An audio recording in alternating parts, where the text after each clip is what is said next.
जय माता की। नमस्कार, आदाब, सत श्री अकाल। कैसे हैं आप सब? हम रमेश सजल आप तमाम लोगों के साथ साथ अग्निपथ पर चलने वाले उन तमाम भविष्य के अग्निवीरों का हार्दिक स्वागत करते हैं।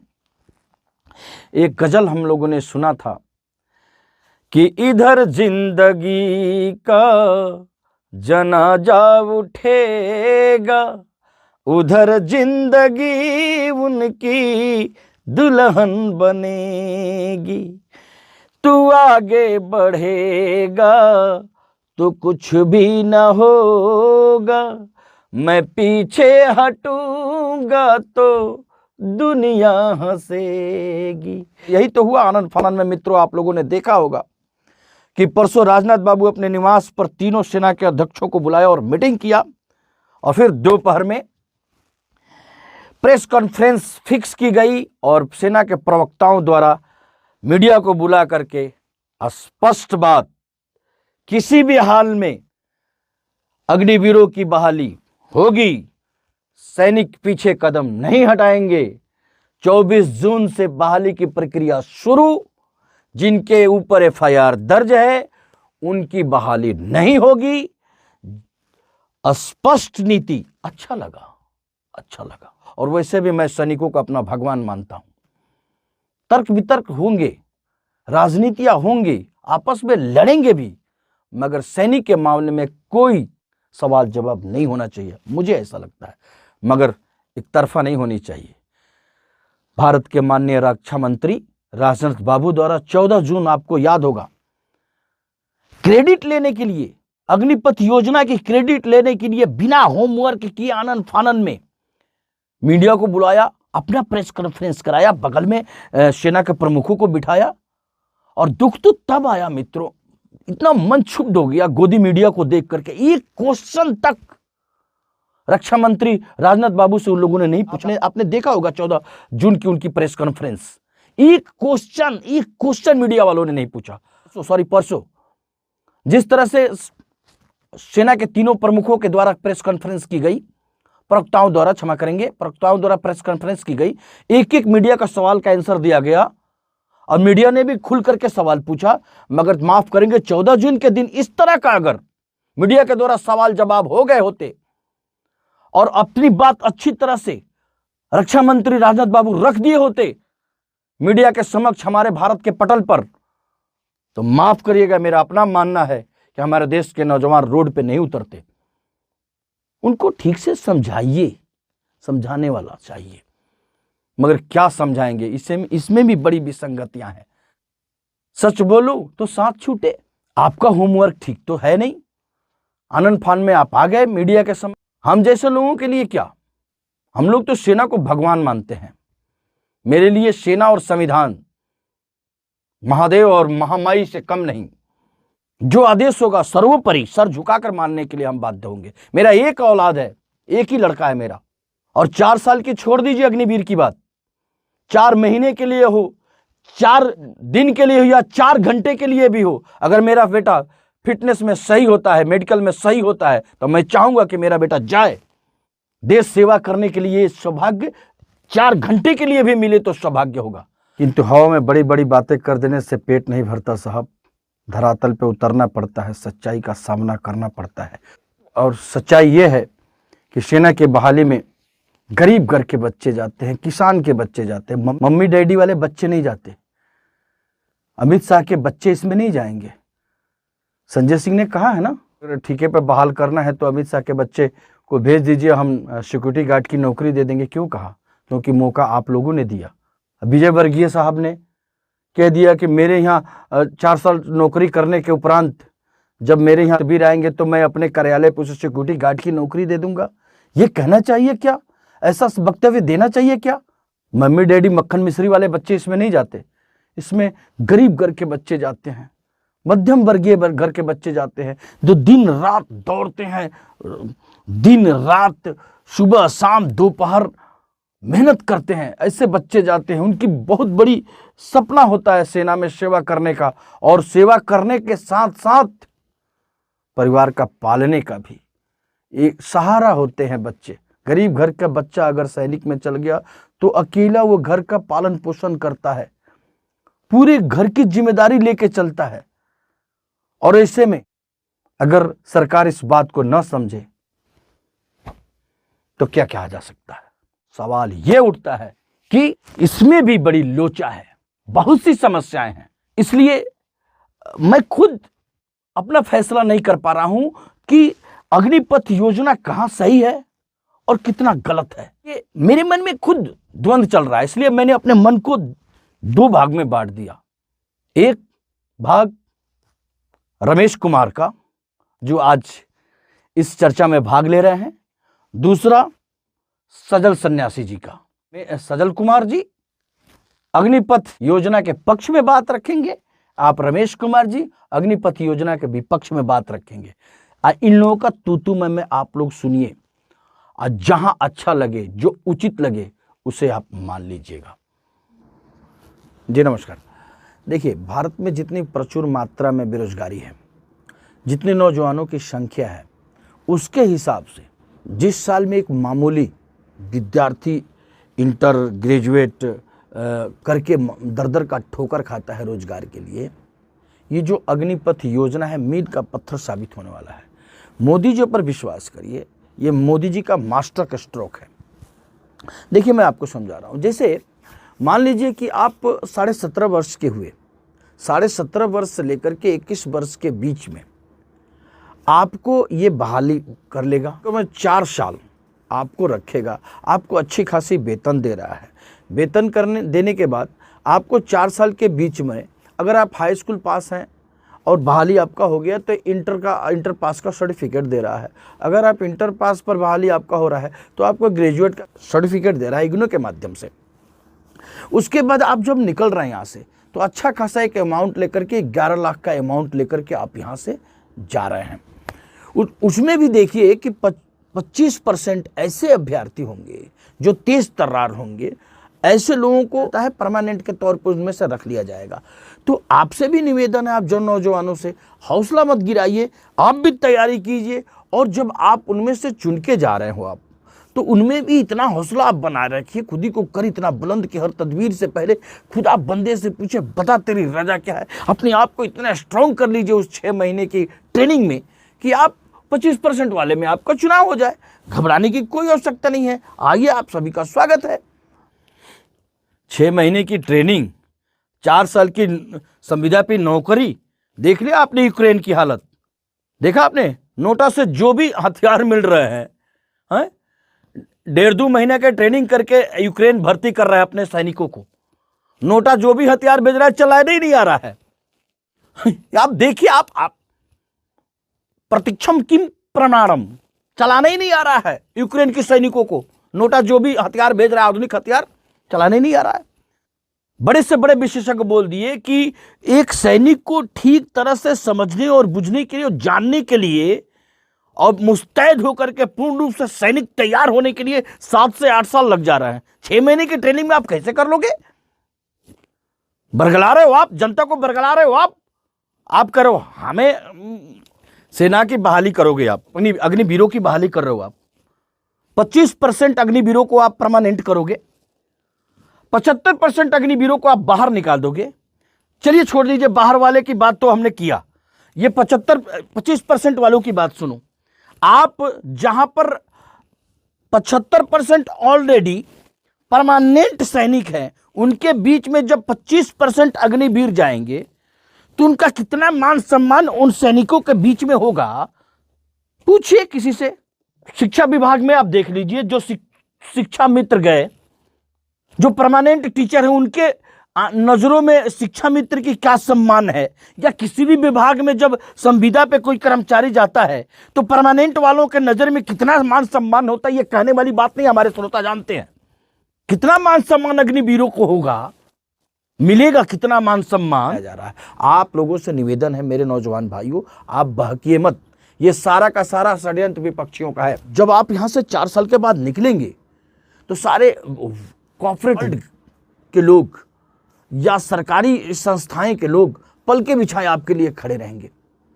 अमित शाह भी अभी हमारे केंद्रीय गृह मंत्री जी ने कहा है कि आपके केंद्रीय बलों में आपको आरक्षण दिया जाएगा। अभी हमारे यूपी के जोगी जी मध्य प्रदेश के अग्निवीरों को सादर आमंत्रित करते हुए उन्होंने कहा है कि जब आप लोग निकलेंगे 4 साल के बाद हम लोग आपको नौकरी देंगे। असम राइफल्स की वरीयता दी जाएगी, सारे जो आरपीएफ है, सीआरपीएफ है, पैरामिलिट्री फोर्स है, सब में आपको वरीयता मिलेगी। आप क्यों घबरा रहे हैं? आप इस तरह का तोड़फोड़ क्यों कर रहे हैं? आप मत कीजिए, ये सब निवेदन है आप लोगों से। सारी सुविधाएं आपको जो 11 लाख रुपये दिए जाएंगे निकलने के बाद, उसको टैक्स भी आपको नहीं देना है। एक बात समझिए, ये सारा फैलाया जा रहा है, भ्रम में मत पड़िए आप लोग। अच्छा खासा एक अमाउंट लेके जा रहे हैं आप, 4 साल आप रहेंगे उनके उसके बीच में आपको वेतन भी दिया जा रहा है। वाह, बेरोजगारी से लड़ने का क्या खूब उपाय आपने निकाला है। 4 साल की संविदा पे आप नौकरी दे रहे हैं, बच्चों की भविष्य बर्बाद कर रहे हैं सेना में भर करके आप हैं। आप सीधे ये क्यों नहीं कहते कि 1 से 1.5 साल आपकी चुनाव का रह गया है, कुछ महीने बाद 2-4 राज्यों में चुनाव है, गुजरात में भी चुनाव है, आपने रूम में बैठ करके इसकी योजना, अग्निपथ योजना की तैयारी कर ली बिना कोई प्लान बनाए, लेकर के आप यहाँ खड़े हो गए बच्चों के भविष्य का खिलवाड़ करने के लिए, मूर्ख बनाने के लिए आपने हैं योजना। वाह, खूब मास्टर स्ट्रोक है मोदी का, ये मास्टर को।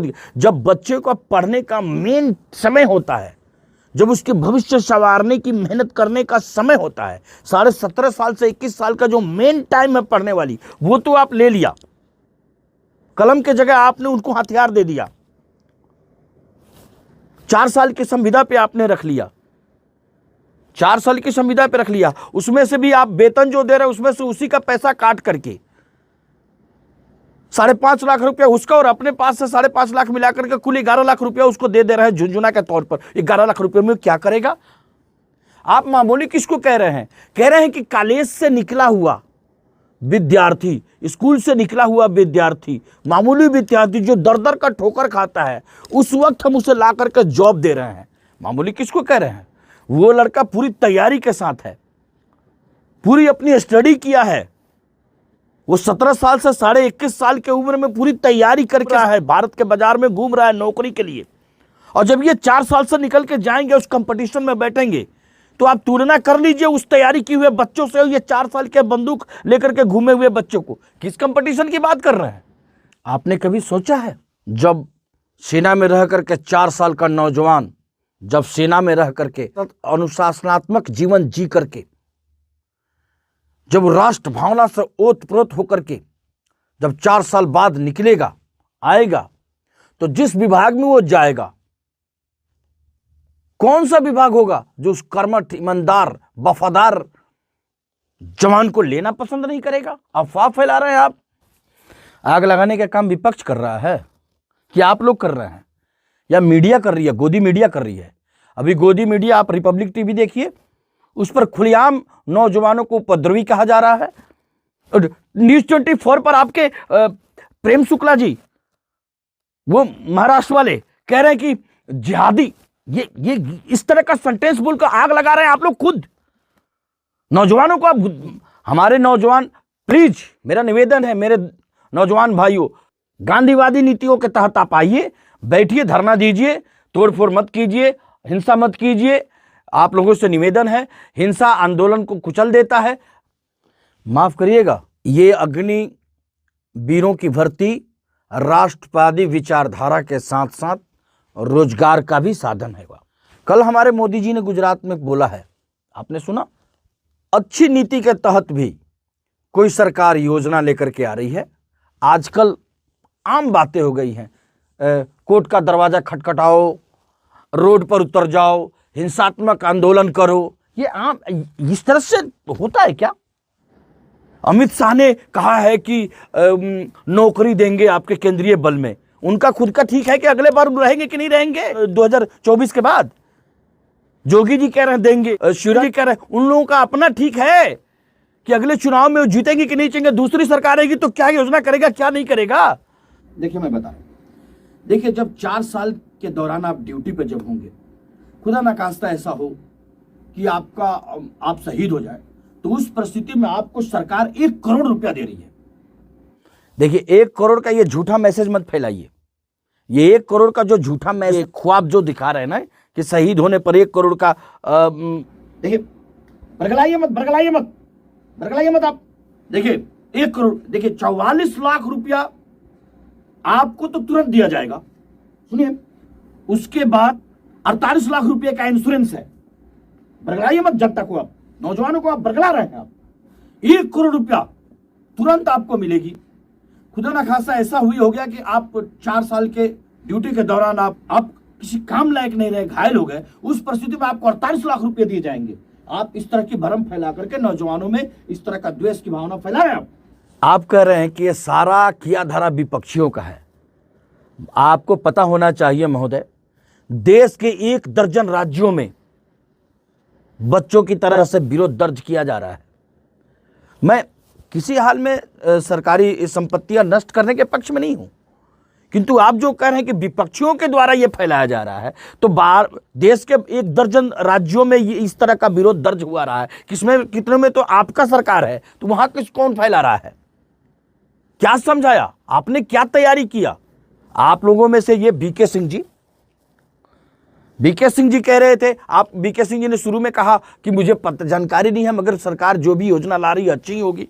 बाद में सफाई देते फिर रहे टीवी पर। आपको तो ईमानदारी से चाहिए, आप लोगों को, आपके हर भाजपा के कार्यकर्ताओं को, विधायकों को, सांसदों को चाहिए कि अपने अपने क्षेत्र में जाकर के समझाए।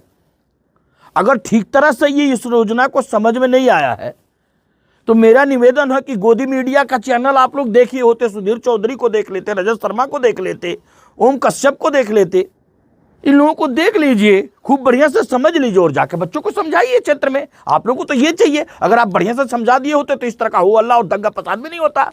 देखिए मेरी बात सुनिए, आज का जो सैनिक है वो आज से 250 साल पहले की अंग्रेजों के जमाने का रूल फॉलो करते आ रहा है। अब हमें आधुनिकता की जरूरत है, नवीनीकरण की जरूरत है। उस परिस्थिति में हमारे मोदी जी का यह मास्टर स्ट्रोक है। पहले जाति, धर्म, क्षेत्र के आधार पर बटालियन होते थे, मगर उसमें अब आधुनिकीकरण होगा, अब कुछ नयापन लिया जाए। अंग्रेजों के जमाने से चलता आ रहा है ये, इसमें थोड़ा सा बदलाव लाया जाए। 250 साल पहले अंग्रेजों के जमाने की बात कर रहे हैं आप, आधुनिकीकरण की बात कर रहे हैं। तो अंग्रेजों के जमाने में हिंदू मुसलमान हो रहा था, तो आधुनिकीकरण के तौर पे अब क्यों हिंदू मुसलमान हो रहा है? उसको खत्म कर दीजिए। क्यों करा रहे हैं आप? एक क्षण नहीं चल पाएंगे हिंदू मुसलमान की राजनीति के बिना। आपका राजनीति एक पंख भी नहीं चलने वाला है। देखिए आप ये हिंदू मुसलमान पर मत जाइए। आप ये सब हमारा, अभी हमने नूपुर शर्मा को आउट किया है, हम लोग ये सब नहीं करते, ये अफवाह मत फैलाइए आप। हमारे बिहार में एक कहावत है, चमैन से ढीढ़ न छुपे। ये सारा खेल कहाँ खेला जा रहा है दर्शकों, मैं आपको बताऊं। इनका सारा खेल पेंशन बचाने की है। पेंशन अटल बिहारी वाजपेयी जी खा गए, अब मोदी जी खाने जा रहे हैं। और आप देख लीजिए, शुरुआती दौर में आपने देखा होगा, सारे रिटायर्ड जनरल अधिकारी, सैनिक अधिकारी, ब्रिगेडियर, सब कोई आलोचना कर रहा था इस 4 साल की संविदा की, ठीक है, कि नौकरी का। विकासशील देश वही जहां सैनिक की, शिक्षा की और चिकित्सा पे कोई समझौता न की जाए। यहां तो कम से कम रहने दिए होते। आप देखिए, अब विगत 1-2 दिन से आप देख लीजिए, जितने 1 रैंक 1 पेंशन की मांग सरकार से कर रहे थे, दिल्ली में धरना दे रहे थे, वही आकर के अब या तो दबाव में या प्रेम में टीवी पर प्रवचन दे रहे हैं कि नहीं, ये 4 साल की संविदा पर जो नौकरी हो रही है अच्छी है, ठीक है, तो आप अपना पेंशन छोड़ दीजिए ना। आप लोग क्यों लगे हुए हैं? बेटर तो ये होता ना कि सारा नेताओं का पेंशन गायब कर दिए होते। पंजाब में जिस तरह भगवंत जी ने कर दिया, केजरीवाल जी का सरकार ने कर दिया, जो उस तरह से भी कर दिए होते। एक नेताओं का 4-4 पेंशन। हिम्मत हो तो ये करके दिखाइए, है हिम्मत? देखिए बरगलाइए मत। पेंशन उस समय अटल बिहारी वाजपेयी ने जो भी किया, उस समय अटल बिहारी वाजपेयी जी ने जो भी किया वो देश हित में था। बुरा मत मानिएगा, कर्मचारियों का जो पेंशन हटाया गया वो देश हित में था, अटल बिहारी वाजपेयी जी ने जो किया। इस बार आप बरगलाइए मत नौजवानों को, इस बार पेंशन हटाने की बात नहीं है, पेंशन खाने की बात नहीं है, पूरी बात उसको समझाने की बात है, उसकी जरूरत है समझने की। पेंशन अपने लिए खाने की बात नहीं है। देखिए मैं पूरा आंकड़ा लेके आया हूं। इस वर्ष जो हमारे मोदी सरकार जी ने जो रक्षा मंत्रालय को आवंटित किए 4,78,196 करोड़ रुपए, उनमें से 1,42,778 करोड़ रुपए तो सिर्फ सैलरी पे खर्च हो गए और पेंशन पे खर्च हो गए 1,15,450 करोड़ रुपए। अब मकसद सिर्फ इतना है कि ये जो पेंशन पर और ये सैलरी के जो इतने सारे खर्च हुए हैं, इनमें से जब बचेंगे कुछ पैसे तो उसको सेना को आधुनिक बनाया जाएगा, उस पैसे से सेना को और मजबूत बनाया जाएगा। हमारे पास युवा सैनिक होंगे। आने वाले 10-12 साल और इंतजार कर लीजिए, 50% सैनिक हमारे सेना में अग्निवीर होंगे। मजाक बना के आप लोगों ने रख दिया है। पूरे में अग्निवीरों की बहाली में उनकी जिंदगी में आप अलार्म लगा के रखना चाहते हैं, गले में घंटी बांध दीजिएगा। अभी 1 साल किया नहीं, 2 साल किया नहीं कि रिटायरमेंट की घंटी बजने लगेगा, रिटायर होना है, रिटायर होना है, रिटायर होना है। उसे बॉर्डर में ऐसे में जाना है, बॉर्डर पे जाना है, प्रशिक्षित सैनिकों से सामना करना है। वहां पर तमाम सारे बॉर्डर पे सौदा होते हैं, गांजा, चरस, अफीम का सौदा होता है वहां पर। खुदा ना खास्ता ऐसा हो कि 1 साल रिटायरमेंट का हो और उसको 50 लाख रुपए की लालच दे दी जाए। तो आपने इसमें यह भी प्लान रखा है कि जब मर्जी आना है, जब मर्जी जाना है, तो उस 50 लाख लेकर के धीरे से चलता बना रखे रहिए अपना 5.5 लाख रुपये। कैसे क्या करेंगे? ऐसे में क्या करेंगे? क्या कर रहे हैं आप? कल को उसके सैनिकों से सामना करना है, 1 साल की नौकरी रह जाए, वो तो सोचेगा कि मेरा 1 साल का नौकरी बचा है, बाप रे बाप मैं क्या करूं। ऐसे में आप क्या करेंगे? मोरल डाउन करके आप रखना चाहते हैं, उसकी पूरे मनोबल को गिरा देंगे आप। घंटी बांध दीजिए रिटायरमेंट का 4 साल का। कम से कम सेना में तो ऐसा नहीं करना चाहिए था। इसे हम लोग कहीं हवा में उड़कर नहीं ला दिए। विश्व के बहुत सारे ऐसे देश हैं, अमेरिका हुआ, चीन हुआ, ब्राजील हुआ, इजराइल हुआ, स्विट्जरलैंड हुआ, बहुत सारे देश में इस तरह की संविदा पर सैनिक रखे जाते हैं। 16 साल से लेकर के 21, 22, 23 साल के बच्चे रखे जाते हैं, उनको ट्रेनिंग दी जाती है। कोई 6 महीने का देता है, कोई 2 साल का देता है, कोई 4 साल का देता है, दिए जाते हैं ताकि हमारी सैनिक मजबूत हो। और यहां पर आपसे जबरदस्ती भी नहीं किया जा रहा है, आप जब चाहे आप स्वेच्छा से जा भी सकते हैं, आपको कोई जबरदस्ती पकड़ के बांधेगा भी नहीं। क्या बात अफवाह फैला रहे हैं आप? विदेशों की तुलना कर रहे हैं, विदेशों की तुलना करें कि अमेरिका में है, चीन में है, रूस में है, इजराइल में है। इजराइल की बात आप कर रहे हो, जितना आप 4 साल में जितना वेतन और विदाई के रूप में जो 11-12 लाख रुपया दे रहे हो ना आप, उतना तो जीव खर्च इजराइल अपने बच्चों को सैनिक शुल्क के रूप में देता है। क्या बात कर रहे हो आप? तुलना की बात कर रहे हो आप? वहां के शिक्षा का स्तर, वहां का जनसंख्या का स्तर और अपने देश की जनसंख्या का स्तर और शिक्षा का स्तर का तुलना तो कर ली होते आप लोग। मैं भी हर आंकड़ा लेकर के आया हूं। भारत की जितनी आंकड़ा है रक्षा बजट का 6 लाख करोड़, उससे 6 गुना ज्यादा 62 लाख करोड़ तो अमेरिका का रक्षा बजट है उससे, और चीन का सुनिए उससे 10-12 गुना ज्यादा, यानी 122 लाख करोड़ रुपया तो चीन का रक्षा बजट है। तुलना कर रहे हो आप।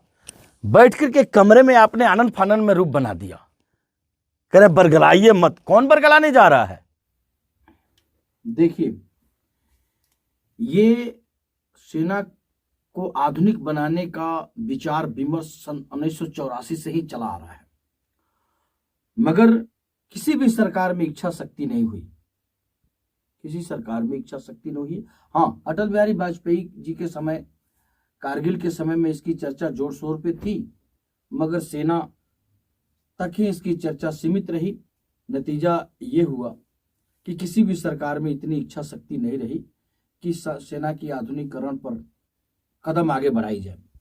मगर हमारी सरकार देखिए वोट का राजनीति नहीं करती। हम लोग राष्ट्रभक्त हैं, राष्ट्रवादी विचारधारा को लेकर के चलने वाले व्यक्ति हैं। क्योंकि हमारे सरकार की इच्छा शक्ति है, हम लोग वोट की राजनीति नहीं करते। हमारी सरकार की इच्छा शक्ति थी, सो हमने सेना को हाँ कहा। हम सेना की मोरल डाउन क्यों करें? सेना का अपना यह व्यक्तिगत विचार है, आधुनिकीकरण से लैस हो तो बुराई क्या है? मुझे वोट की राजनीति नहीं करनी। ये सैनिकों के कंधे पर राजनीतिक हथियार चलाना बंद कर दीजिए, आप लोग बंद करा दीजिए। सारा जनता जान गया है आप लोगों का, आप लोगों की मंशा क्या है। पूरे नौजवानों को आप तो रोजगार, 2 करोड़ रोजगार का वादा आप लोगों ने किया था, याद है? 2 करोड़ लोगों का रोजगार का वादा इन लोगों ने किया था, बाद में 10 लाख हुआ, अब 2 लाख की बात कर रहे हैं। 15 लाख खाते में ला रहे थे लोग। बरगलाते हैं आप लोग जनता को और हमको बोल रहे हैं हम फैला रहे हैं। आप कह रहे हैं कि हमारे रक्षा मंत्री सैनिकों के कंधे पर राजनीतिक बंदूक चला रहे हैं। हमारी मंशा गलत नहीं है। हाँ, ये बात सही है कि विपक्षियों द्वारा ये अफवाह फैलाया गया और हमारे बच्चे रोड पर हैं।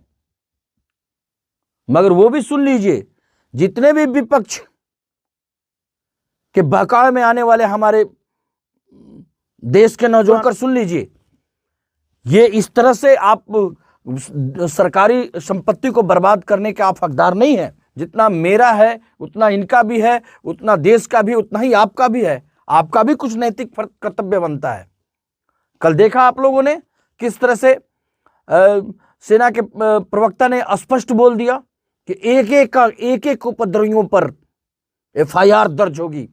वो तो पता चल जाएगा। आपका आधार लिंक है, फोटो अगर आया कैमरा में, मोबाइल में आपका फोटो आया, आधार से टच किया, आप पकड़े जाएंगे। और अनुशासन का दूसरा नाम सैनिक है, सेवा है। यह हिटलरशाही नहीं चलेगा। यह हिटलरशाही आपका चलने वाला नहीं है। 2-2.5 से बच्चों पे FIR दर्ज आप लोगों ने करा दिया।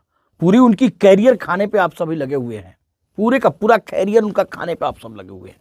गोदी मीडिया बताएगी, एक दिन भी किसी चैनल पे चला हो ये आपकी अग्निपथ योजना के चलते किसी एक बच्चे ने फांसी तक लगा लिया?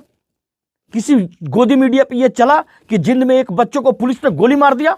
चला इसका? और इस तरह से बरगलाइए मत देश को। भारत की समस्त जनता ये मन में धारण कर ले कि हर घर से एक बेटा आपको दे देना चाहिए भारत मां को, एक बेटा, ताकि देश सेवा कर सके। और यहां तो उसके बदले में आपको आपके परिवार का भरण पोषण करने के लिए आपको अच्छा खासा अमाउंट भी दिया जा रहा है, वेतन दी जा रही है। आपने ना ठीक से होमवर्क किया, न आपने अपने नौजवानों को विश्वास में लिया, ना अपने विपक्षों से विश्वास में लिया, ना सदन में इसकी चर्चाएं की। चलो मान लेते हैं कि डिफेंस पर चर्चा सदन में नहीं होता या होना भी नहीं चाहिए, तो आपने पैनल ठीक से क्यों नहीं बनाया? आप अभी आपके अनुराग ठाकुर कह रहे हैं कि इस पर काम चल रहा है, तो पहले खूब बढ़िया से तैयारी कर लिए होते ना। यही चाहते हैं आप लोग की मानसिकता यही है कि बॉडीगार्ड बना दी जाए, किसी अंबानी और अडानी के दरवाजे पर सिक्योरिटी गार्ड। ठीक, देखिए मुझे तू मैं नहीं पढ़ना है। मेरे प्यारे दर्शकों, निर्णय मैं आप सभी पर छोड़ता हूं। एज स्कूल से निकला हुआ एक हाई स्कूल का विद्यार्थी या कॉलेज से निकला हुआ एक इंटर या ग्रेजुएट विद्यार्थी जो बेरोजगार आपके समक्ष खड़ा है, और एक 4 साल का अनुभव प्राप्त किया हुआ अनुशासनात्मक ढंग से जीने वाला एक सैनिक जो इग्नो के माध्यम से हाई स्कूल, इंटर या ग्रेजुएट का सर्टिफिकेट लिया हुआ, दोनों आपके समक्ष खड़े हैं। जो आपको बेटर लगे, जो आपको अच्छा लगे, उसे अपने दिल में जगह दे दीजिए। जय श्री राम। मुझे आप तू मैं नहीं पढ़ना है। आप सिर्फ नौजवानों से निवेदन है कि इस तरह का तोड़ फोड़ आप न करें, इस तरह के विपक्षों के बरगलाने में न जाएं। जय श्री राम। हाँ, तो मुझे भी इस तू मैं में नहीं पढ़ना है। मेरे भी प्यारे दर्शकों, आपके समक्ष आप खुद निर्णय लीजिएगा। एक जो 4 साल की संविदा की ठिका पे नौकरी करके निकला है, हाथों में बंदूक लिए 4 साल का अनुभव चलाने का ट्रेनिंग लेकर के निकला, इग्नो से कागज का टुकड़ा एक सर्टिफिकेट डिग्री लेकर के निकला, और एक 17 साढ़े 17 साल की उम्र से 21 साल तक का तैयारी किया हुआ बच्चा जो फर्स्ट क्लास कॉलेज में जाकर के ट्रेनिंग पढ़ा है, जाकर के शिक्षा दर्ज किया है। दोनों जब बाहर आमने सामने होंगे और कंपटीशन में खड़े होंगे, तो आप दिल पे हाथ रख के खुद ही निर्णय ले लीजिए कि कौन उस कंपटीशन को बीट करेगा और किसको पहले नौकरी मिलेगा, क्योंकि सारा विभाग टैलेंट को लेगा। मुझे भी तू मैं नहीं पढ़ना है। आप खुद निर्णय लीजिए, अपने दिल में स्थान उस लड़के को दीजिए और इस पर न्याय कीजिए। जय हिंद, जय भारत मां। तो आप लोगों ने सुना, रमेश कुमार जी अग्निपथ योजना के विपक्ष में थे, सजल सन्यासी जी अग्निपथ योजना के पक्ष में थे। आपने दोनों की बात सुनी। कहीं आप लोगों को दिल पे ठेस लगा हो तो क्षमा मांगता हूँ। इस रमेश सजल को क्षमा कर दीजिएगा और खुद आप निर्णय लीजिएगा कि ये योजना कहाँ तक सही है, कहाँ तक गलत है, कहाँ तक उचित है, कहाँ तक अनुचित है। और एक बात जाते जागते जरूर निवेदन करना चाहूँगा, आंदोलन गांधीगिरी से हो तो अच्छा लगेगा, ये तोड़ फोड़ हिंसात्मक आंदोलन उचित नहीं। चलिए।